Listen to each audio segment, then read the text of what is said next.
తెచ్చెను చూడయ్యా.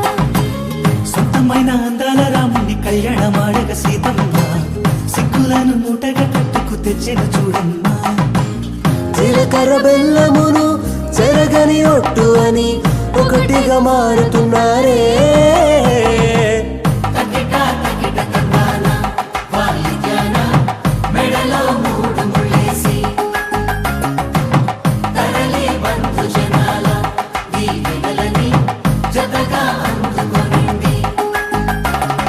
వెలిగే సందడులే వాలగా వాకిట, ఆహా తెలుగు ఇంట పెళ్లి గోల చూడగా. ఎగిసే వేడుకలే దింగినే తాకగా, చూసే కనులలోన కమ్మనైన పండగ. కురిసెను ప్రేమేగా తలంబ్రాలు జారగా, మురిసెను చూడంగా చిన్న పెద్ద పాటలలో చిలిపి